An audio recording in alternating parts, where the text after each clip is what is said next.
نماز محمدی پڑھنا سیکھیے۔ اس پروگرام میں انشاءاللہ آج ہم سیکھیں گے کہ نماز حاجات کس طرح پڑھی جاتی ہے اور اس کو کیوں اور کب پڑھنا چاہیے، اور اس کو پڑھتے وقت کن کن چیزوں کا خیال رکھنا چاہیے۔ اور ایک چھوٹی سی دعا ہے، بڑے پیارے سے الفاظ ہیں، اس کے ذریعے آپ اللہ سبحانہ و تعالیٰ کی رحمت کو اپنی طرف متوجہ کر سکتی ہیں اور اللہ سبحانہ و تعالیٰ سے اپنی حاجات اس کے سامنے رکھ کے پوری کروا سکتی ہیں انشاءاللہ۔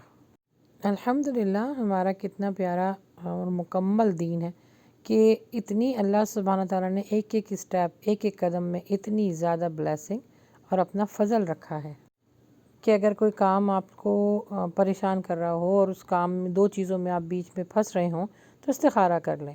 اللہ سبحانہ تعالیٰ سے جو کچھ مانگنا ہے تو نماز پڑھ لیں۔ اگر اپنی درجات کو بلند کرنا ہے تو تحیۃ الوضو پڑھ لیں۔ کتنا پیارا اور مکمل دین ہے ہمارا۔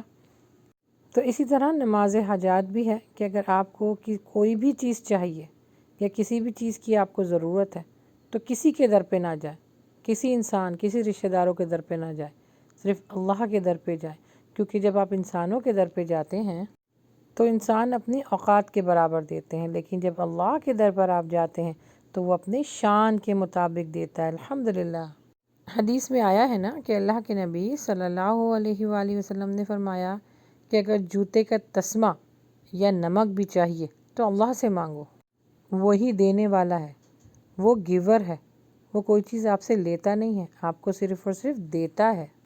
اور نماز حاجات کا پڑھنے کا طریقہ بہت آسان ہے کہ سب سے پہلے آپ اچھا سا وضو کریں۔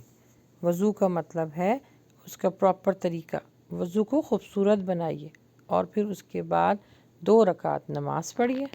2 رکعت آپ نے نماز پڑھنی ہے، اس کے بعد پھر اللہ کی تعریف بیان کیجیے، پھر نبی صلی اللہ علیہ وآلہ وسلم پر درود بھیجیے اور پھر یہ کلمات کے ساتھ اللہ کو اپنی طرف یعنی اس کی رحمت کو متوجہ کیجیے۔ اور وہ دعا یہ ہے جی، ایک بات مینشن کرتی چلوں کہ آپ کوئی سی بھی دعا جو آپ کو لگتی ہے بہت پیاری وہ آپ پڑھ سکتی ہیں، یا حی یا قیوم برحمتک استغیث، یا پھر یہ پڑھیے۔ اور جو یہ دعا آپ کی اسکرین پر آ رہی ہے اس کو بھی پڑھ کر اللہ سبحانہ و تعالیٰ کے سامنے اپنی حاجات رکھیں انشاءاللہ، اور یقین سے دعا مانگیں، محبت اور عاجزی کے ساتھ اور پختہ ارادہ کر کے۔ آپ دیکھیے گا انشاءاللہ آپ کی دعا، آپ کی حاجت ضرور پوری ہوگی، کیونکہ اللہ تعالیٰ فرماتے ہیں کہ مجھ سے یقین کے ساتھ مانگو، غافل دلوں کی دعائیں میں نہیں سنتا۔